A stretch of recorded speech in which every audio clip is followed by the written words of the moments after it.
Hi, everyone. Oh my gosh, the event is here. Today is the kickoff. I'm so excited that you guys are all here. This took a long time, okay? A long process, but it was a great one. So I'm so excited. Like I said, today is just the first kickoff. We will have an event tomorrow as well on August 27th. But today we are commemorating Women's Equality Day. We are giving back to our community.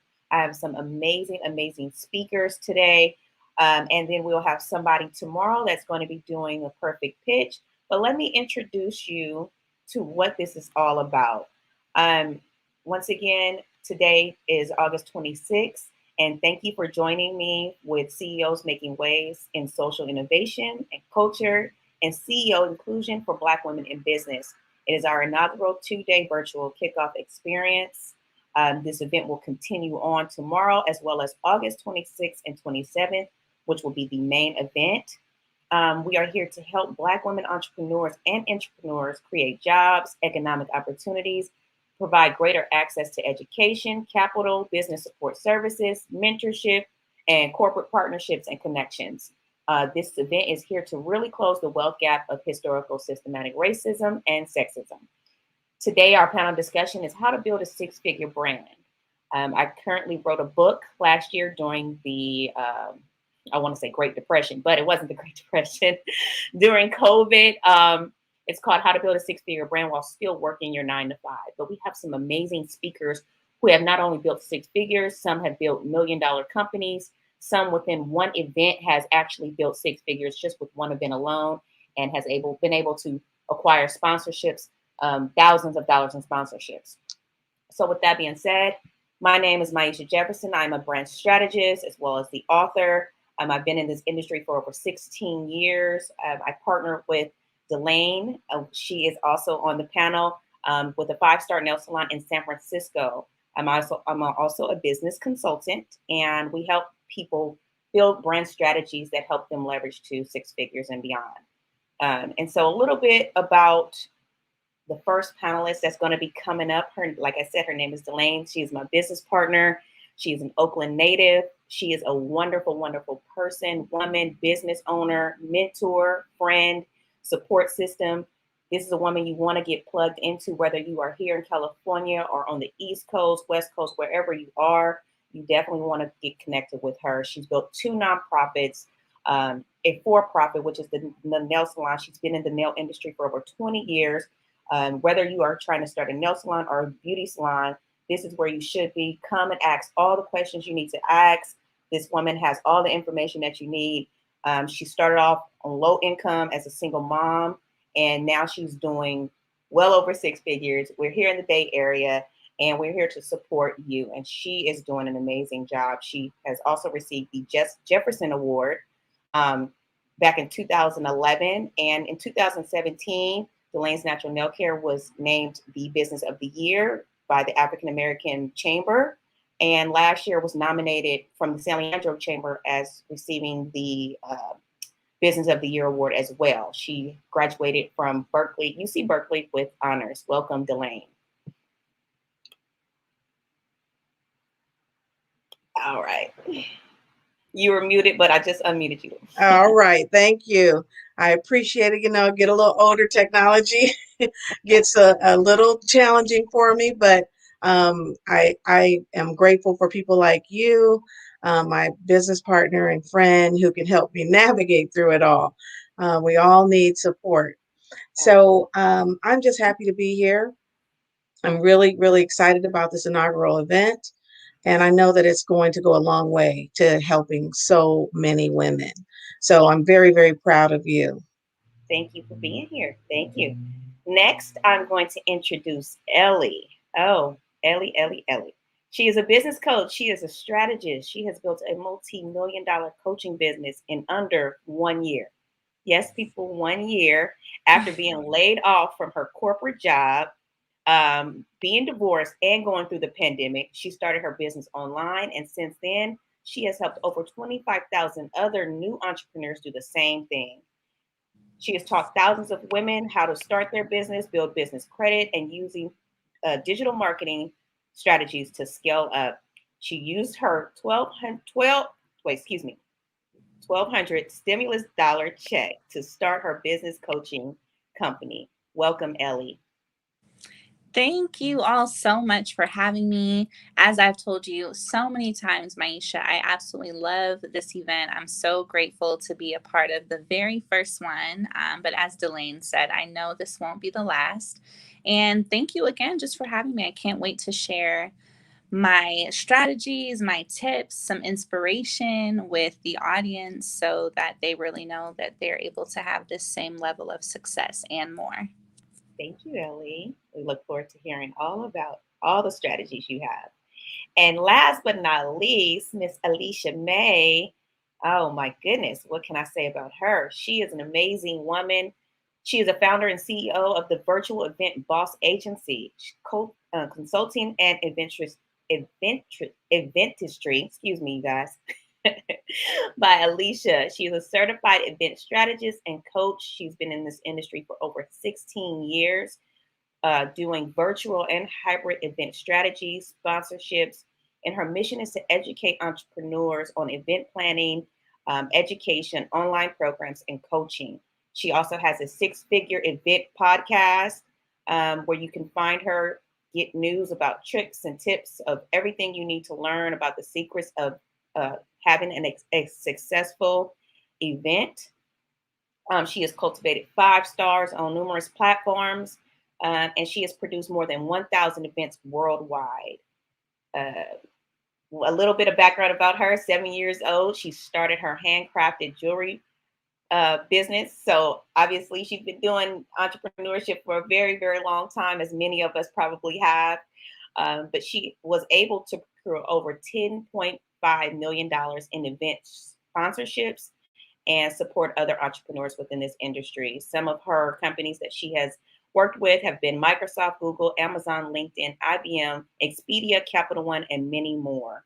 She has also won the Distinction Award, Business Excellence Award, and and a nominee. She's a co-author of the book called Empire Moms. So thank you and welcome, Alicia. Thank you so much, Maisha. Can't wait to have a great panel with these amazing women today. Sorry, I might have slaughtered your bio there, but but thank you all for having me be your moderator and becoming a part of this event. So without further ado, let's go ahead and start with some questions. Delane, let's start with you. How did you originally start or become a business owner within the beauty industry, as well as start nonprofits? And how did you form partnerships or scholarships? Okay. Starting the business was really as a result of fulfilling a need, one that I had as a consumer. I would go to try and get my nails done, and I just couldn't find a place in my community that really offered a service that I thought was first and foremost sanitary. And then I felt like there was a little bit of a lack of just proper decorum, respect with the salons that I try to frequent in my community. So after going to a salon and the person saying to me that I could get a manicure at a table where there was a napkin that had fingernail clippings and blood droplets on it, and I said, you want me to sit down here and get a manicure with that on the table? And they just turned the napkin over. And at that point, I went out to a payphone, which shows you how long ago that was, and looked up nail schools. And I said, I'm just going to go to a school and see if it's something I like. And when I got to the school and enrolled, I found that there was a lot of information that the public needed. And they needed to know about safety. They needed to know that when they go into a nail salon, that there's some things that they should look for when it comes to their safety. But also, I was really interested in health, the health of the hands and feet, not just the aesthetics. So I started talking to and working with podiatrists and other doctors while I was in school. And that really helped shape the type of business that I wanted to go into. But I'd say the initial um, thrust to just be a business owner was that I wanted to be able to have something where I could work my family schedule around my business schedule. My family is first. There's God, and then there's my family, and so I just needed to make sure that I was in a position where I could do that. And so embarking upon my own business allowed me to do that. Awesome. So knowing that you filled a need within the industry, you've seen that there was a problem and you were going to fulfill that need. Um, how was it knowing that you've been in this industry, you started your business, it was for your family. How did you feel when you didn't have to find a partner, but decided to get a partner in your business, knowing that this was your baby, pretty much? Yeah, How did yeah, it feel, and what qualities did you look for in a person? And yeah. can you speak to partnerships? Yeah, I definitely can speak to partnerships. First, I can speak to the fact that you're my partner, and you are the best partner to have. I think when a person, as you were saying, let me just back up and say I'd had the business for some time, and then when you joined me, you were right. It's like I had this baby and I was nurturing this baby, and I was like, oh, this is my baby. But this baby needed more than one parent. And essentially there was no way that I could continue the business without a partner, because as the business was growing, so were the responsibilities, and you just can't be everything to that baby. So the baby needs a village, and the baby needs another parent.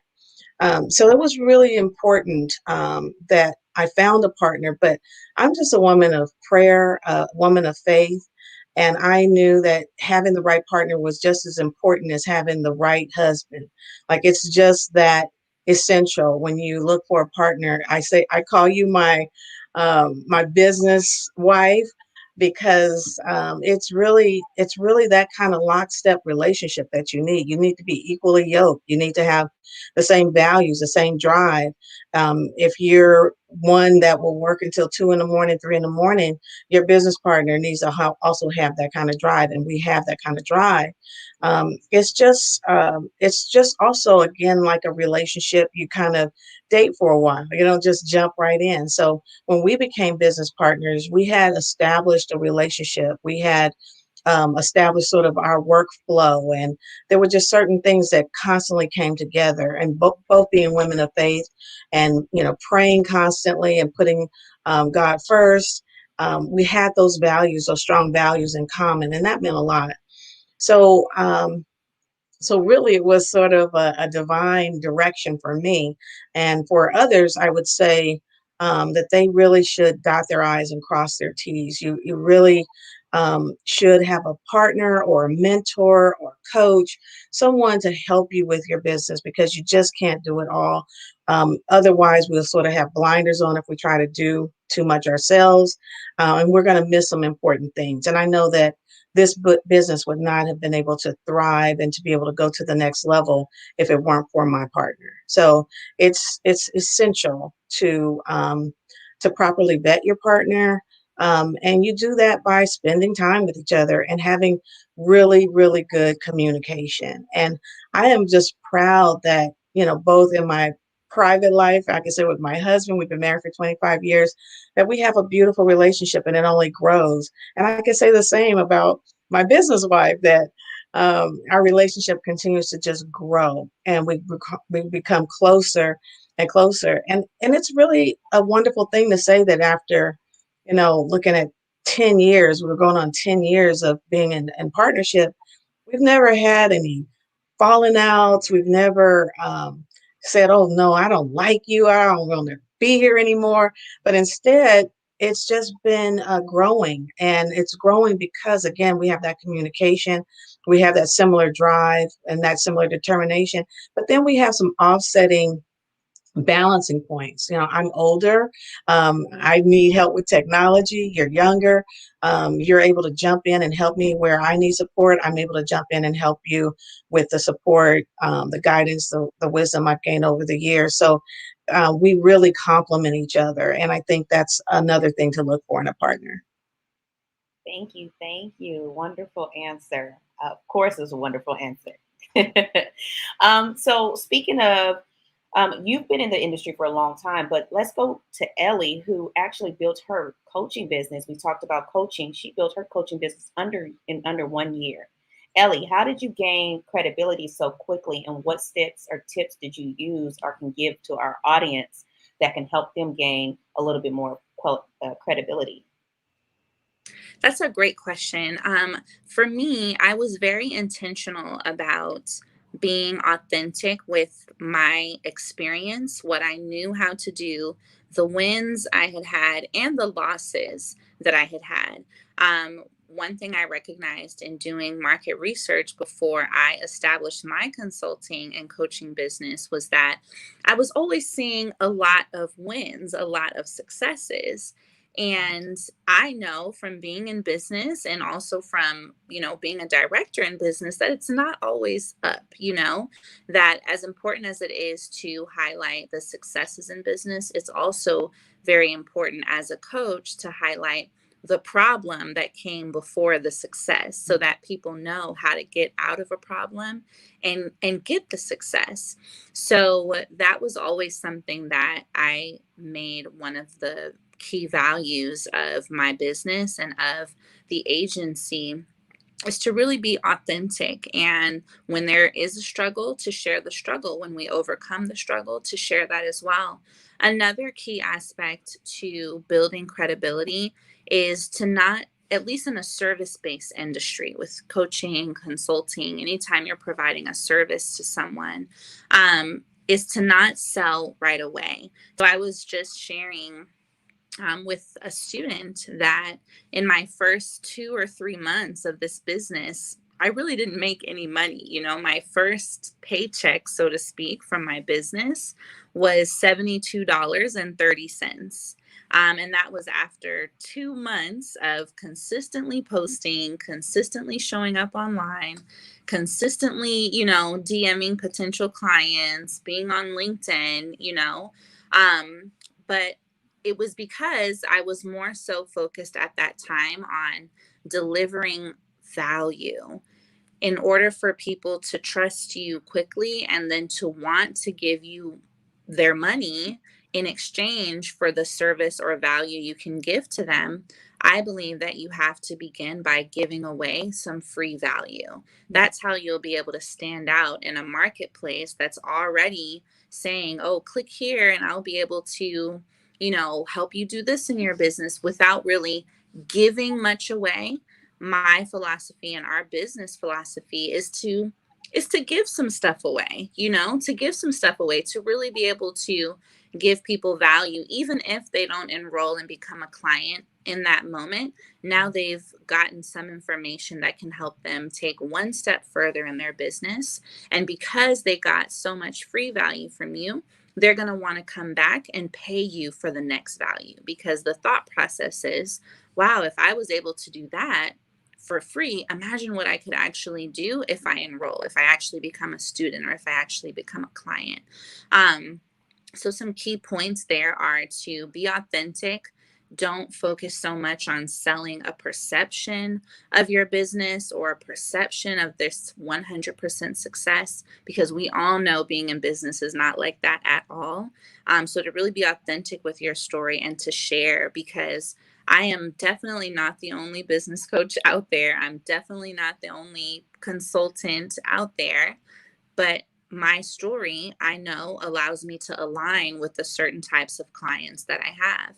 Just like anyone else listening, if you want to start a consultancy or start coaching in any area, your story is going to allow you to align with clients who need you, but they won't be able to find you unless you're speaking in your authentic voice. So if I would have come out and tried to be like any other coach and not talk about being laid off, maybe not talk about divorce, homelessness struggle, being a mother, the 2 failed businesses I had before, I wouldn't have been able to be aligned with clients who needed that, who had struggled with business before and needed someone who suffered the same thing, but then became successful on their 3rd or 4th try.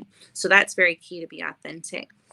The next key aspect, as I mentioned, is to focus on serving first and sell later.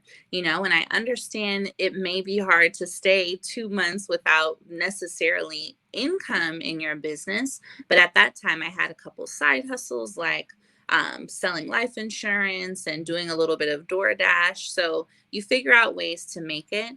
But if I could do it all over again, I would, in the sense of serving first, selling later, because when it was time for me to drop a paid product, my audience was ready for it. And I think the third tip there in scaling quickly or building that trust factor quickly is definitely to be consistent.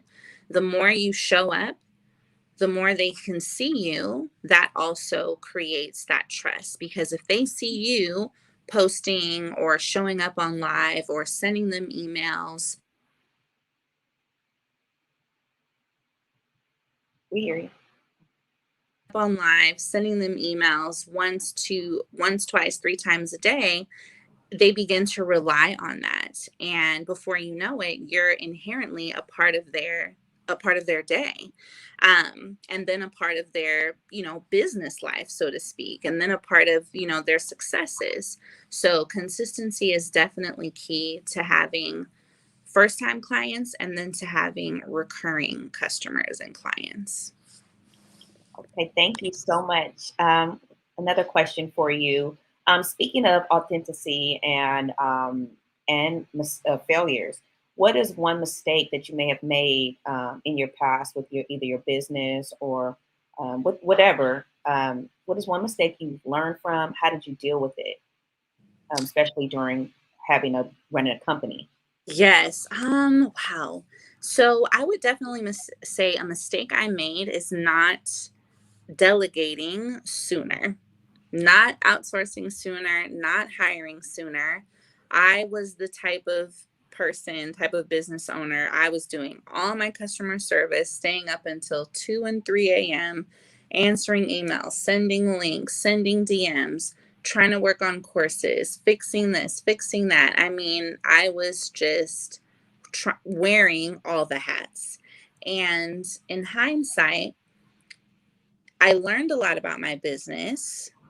That's maybe the only benefit, but I recognize that I probably could have made so much more money and maybe even be at a different place now had I had the courage and the foresight to bring help into my business sooner, because it's very important for us to remain in our zone of genius as business owners. And much of the time, our zone of genius is not handling customer service. Our zone of genius is not fixing links and website SEO, things like that. Our zone of genius is creating. Our zone of genius is working with our clients, serving, creating the products. And so had I had that time, I would have been able to create more products to serve my audience while allowing the team that I now have, thank goodness, I finally hired some help, the team that I now have to handle those other issues. So, that's definitely my biggest lesson. And it's still one that I'm working on implementing, because I do need to expand and continue to delegate. But for those listening, don't wait too long to hire. Even if you just bring someone on for 5 to 10 hours a week, that is an additional 5 to 10 hours that you have to be the CEO of your business, which will bring significantly more income into your business. Absolutely. Absolutely. We as business owners, first starting out, it's our baby. We're like, they don't know how to do it. They don't know how to do it, right? Exactly. No, I'm the only one. So I totally understand. It took us a while to hire out as well. So, or find the right hire. So the right, yes. So, Miss Alicia, Speaking about partnerships, you was able to procure $10.5 million in event sponsorships.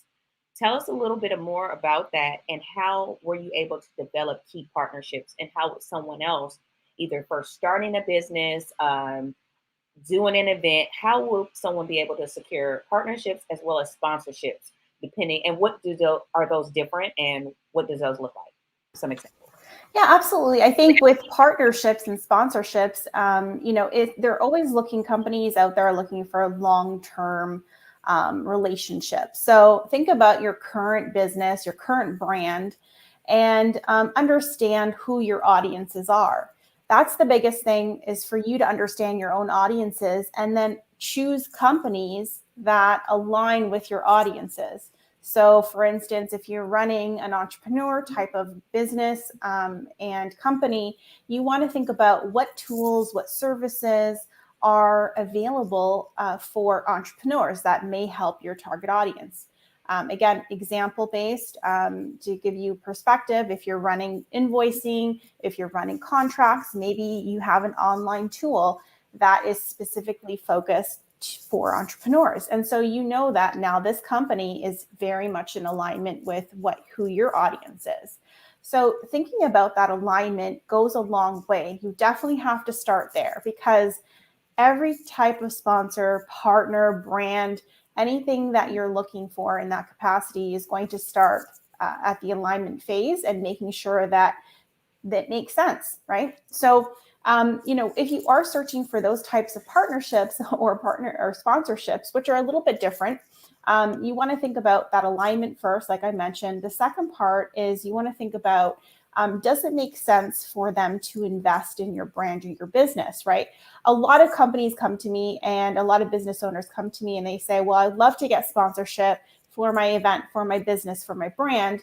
But then we take a deeper dive into the brand and we have to make sure that your brand is actually in alignment. Your branding, your unique value proposition, your selling point, all of your assets definitely have to be in a row before you start approaching companies and even bigger companies.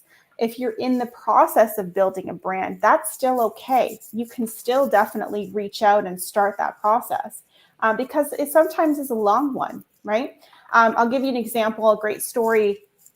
I was building my brand and I wanted to be in a partnership with a company that hosts online courses for entrepreneurs, right? So you're thinking about, if you want to start a course, you want to start an ebook, you can host it on this platform. And I met this company at an event and I absolutely loved their culture. I loved how they, just took the initial approach on stage. Their keynote speaker was amazing. I already had a host, but I was so enthralled with them that I actually switched my host right then and there, and I took them up on their offer. And it's been about 4 years since I've been with them. And every once in a while, I would check in with them. I would go to their events. I would, became an affiliate. And so it started off as a very, I believed in their product. I believed in it. Our audiences very much were in alignment. So when I approached them for sponsorship for my own brand, it was an easy win. It was an easy yes. Yes, we'd love to support you, Alicia. You've supported us. Now, how can we support you? And so it was a very simple transition to, okay, what are your goals? What's your budget? How can we help you grow? And vice versa, because it's a two-way street. So the partnerships could start off with an affiliate type of program with a company. It could start off with supporting each other. I was featured in their blogs. I was also featured on a different set of webinars as an industry expert. And so it was very much a casual relationship, dating, as you heard earlier, Delaney said. And so it was more dating. And at the point where we getting to know each other, we'd established, hey, this is a great match. It's a great fit. We're coming together. And now here's our sponsorship. As we move forward, here's the money. And we'd love to support you. So it can start off as a partnership. It can end up in a sponsorship, monetary sponsorship. It's all about, developing relationships, not just in obviously your personal, but in business relationships. Very, very important, right? With these companies, with partnerships, and as well with bigger industries and brands. And sometimes it's all about that initial touch point, that initial outreach. And then I always say the key to success, right? You may want to write this down, is to actually believe in the follow-up, because sometimes maybe a sponsor doesn't see your email. Perhaps you followed up once or twice and gave up. And sometimes it takes up to 7 touch points and even further to actually get a response, right? Without being, too naggy. But at the end of the day, you want to be following up, right? That's the key. 99.9% of my success in sponsorships was in the follow-up email. So definitely think about all of those. Again, alignment is very, very important. Your unique, selling proposition, like why does your brand and your company stand out? And then also start developing those kind of warm, hot leads in your business. If you have them, if not, you can start today as you continue to grow and develop. So those are 3 points that definitely will help you to have that success throughout your business and brand. That's amazing. Thank you. So one more question for you, Alicia. So we're talking about selling ourselves, selling our brands, pretty much not really selling yourself, but as we in business talk about, you want to sell yourself, you want to let people know who you are, and so they can buy into your brand and your mission. Do you remember your first sale that you ever made, and how do you sell yourself now today? Or what advice would you give your old self that you have today that you didn't have before? Right. I do remember I had to think about it. I do remember my first sell, and it was probably about 8 years ago. And it was very first time online, and I was kind of stumbling in the dark.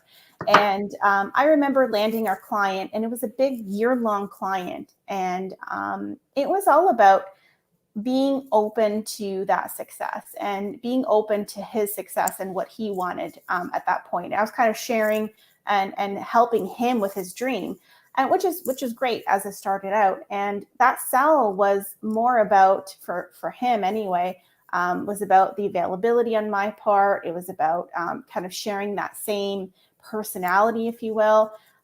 It wasn't too hard, but then you realize that sometimes some matches, especially if you're starting out, some clients just don't fit. Right? Some clients just don't fit your personality. Some clients just don't fit the way that you do things. And it's not, it's not a great fit, basically.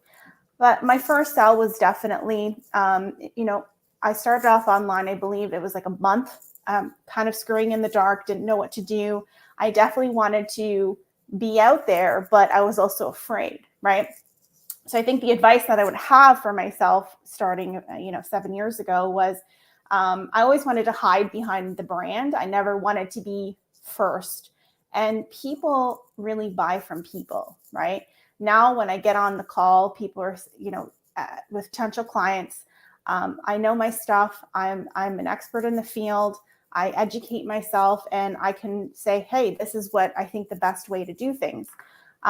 Selling yourself online does take some time to build rapport, right? I mean, Ellie, amazing. You built yourself up in a year because she had that consistency, as she mentioned, right? She had the know-how, the expertise to keep showing up.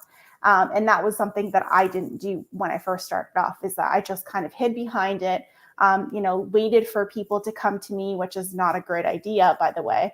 And really just, kind of stayed in my little dark corner and hope for the best.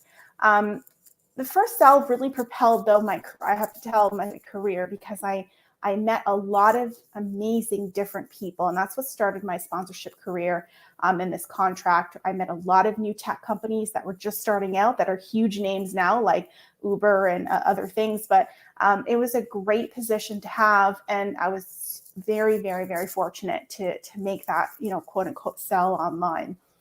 It's my 4th business. I've been in business for myself since I was 7 years old.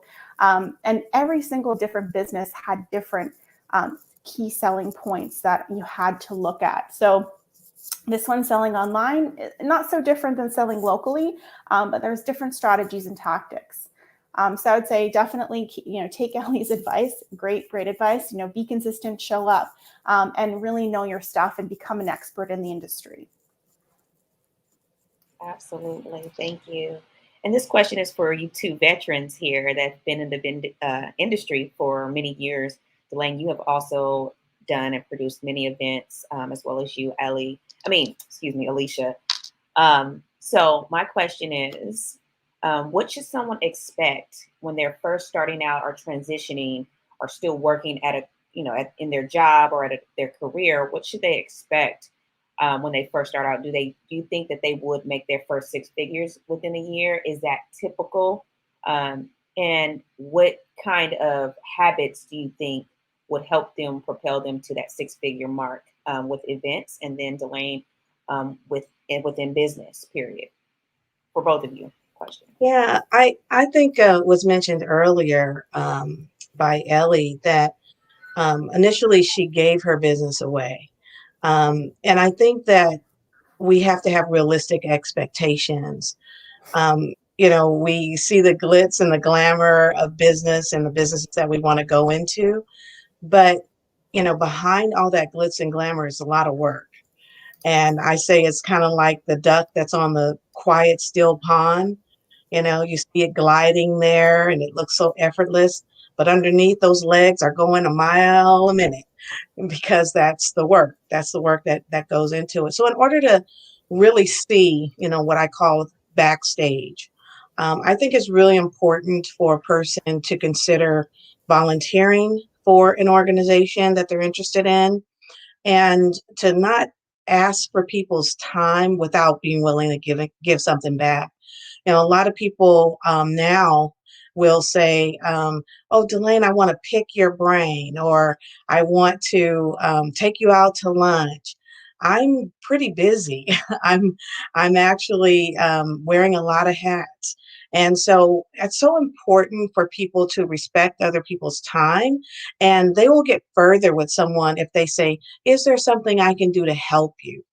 And if they are able to, again, volunteer or help someone, that's when they can pick their brain. That's when they can get the kind of support that will help them to decide if this is an industry that they want to embark upon.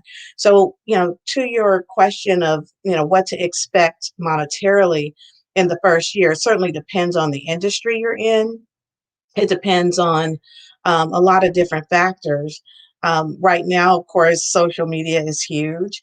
And I think it's really important for people to understand that your brand isn't just the name of your business, and it's not just what your business does, but it's every single thing that makes you, you.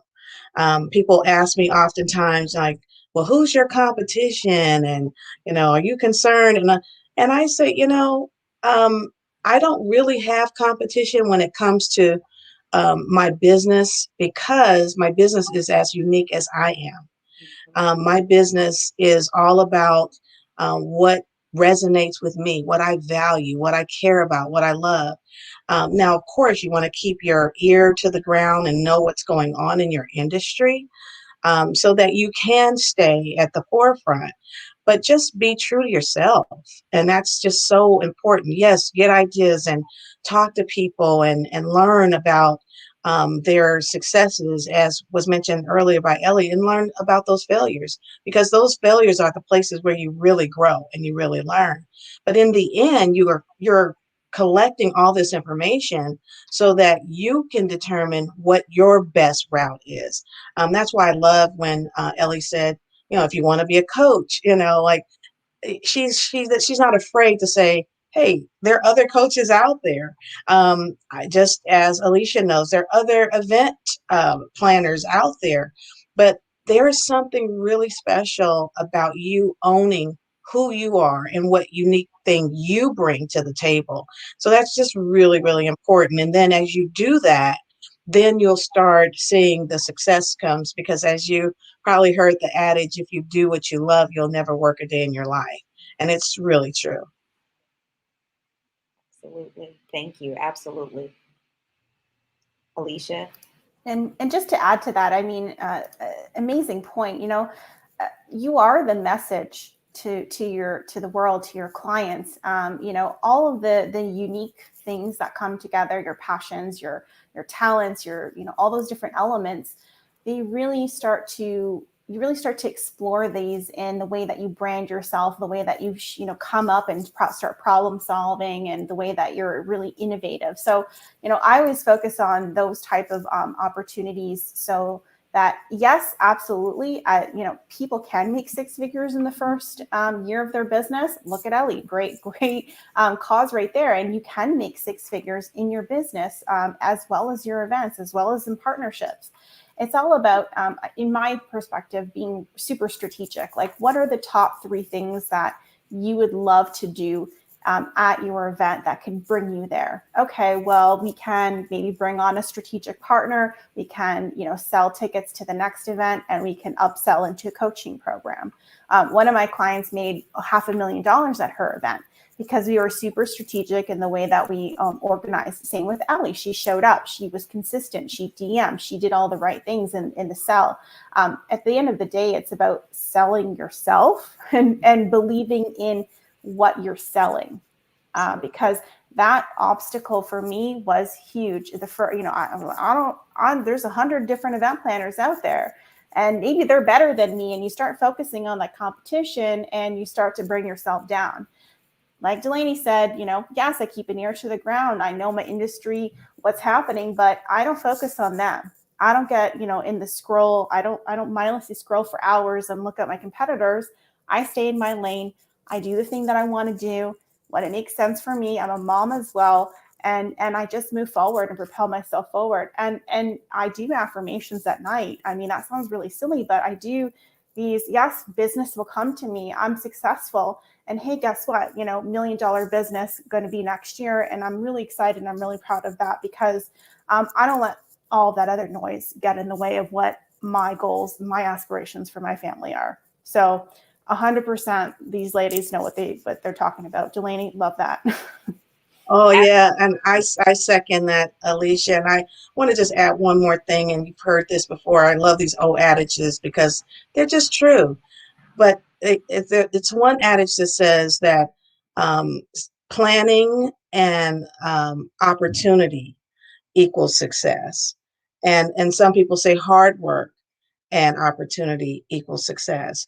And I remember early on with starting the nail business, I was working a 9 to 5, and I knew that I wanted to get into the nail business. So at my 9 to 5, what I did was collected names of everyone there that I worked with. And I asked them if they knew others who would be interested in coming to see me once I opened my nail salon. And it was amazing how many people said, "Oh, sure, I'll help. Oh, sure." But of course, for me to be able to have those people come back and not just be the sympathy, nice first time customer, I needed to make sure that I was good. So I had to do the research. I had to make sure that I was prepared and ready. So when that moment came and I called on those people and they showed up, that I was able to get them to rebook with me because they said, "Wait a minute, she's pretty good." So I did the work and the preparation, and that's just so important. I can't underscore enough how, it looks really glamorous to be, the owner, but that means you are taking on the entire brunt of the work. You're the front desk person, you're the CEO, you're the accountant, you're the janitor, you're everything that you go in a business and you see all the different things, the hats that people are wearing, you're all of that in the beginning. And as was mentioned earlier, it's so important to have the proper help, the proper support. And again, I'm blessed to have the best business partner in the world. So if anyone can have a business partner like me, they're bound for success. Oh, thank you so much. And thank you, ladies. This was an amazing, amazing panel. Yes, speaking about the 9 to 5, that's how I transitioned as well. I partnered, I talked to everyone, I let them know what I was doing. So if anybody is looking to transition to really start the entrepreneurial journey, it's never too late. Start now. You can just be consistent as much as possible. Like Ellie said, Like Delane said, talk to people at your job. Let them know, hey, this is what I'm doing. Can you support me? It doesn't hurt to ask. And like Alicia said, be consistent, be strategic, like have a plan and plan to implement that plan. So thank you so much, everybody, for coming and joining us. CEOs Making Waves is for everyone. It may be for women, but it's for everyone. We are here to support each other. As you can see, these ladies showed up. They showed up for you. Please show up for them. Please, you ladies, let us know where we can find you at, where someone can come and support you, gain access to you, whether they hire you as a consultant, a mentor, a coach, whatever it may be. Let everyone know where they can find you. Well, you can find me at Eventistry by Alicia. It's a mouthful, but the spelling is there. I've got a lot of great freebies, a lot of great blogs and resources. So if you're just starting out, take a peek. There's a free event checklist if you're interested to start your own virtual or hybrid type of event. And you can find me as well on iTunes with a Six Figure Event podcast. So definitely DM me if you are starting out. I'd love to hear your story, and I love to hear new event planners and what their challenges are. So, Instagram is my favorite place right now. Thanks, Maisha. All right. Well, you can find Delane's Natural Nail Care on Yelp. If you Google us, we're really happy to be one of the top nail salons that you'll find. So, and I said earlier that people like to pick my brain.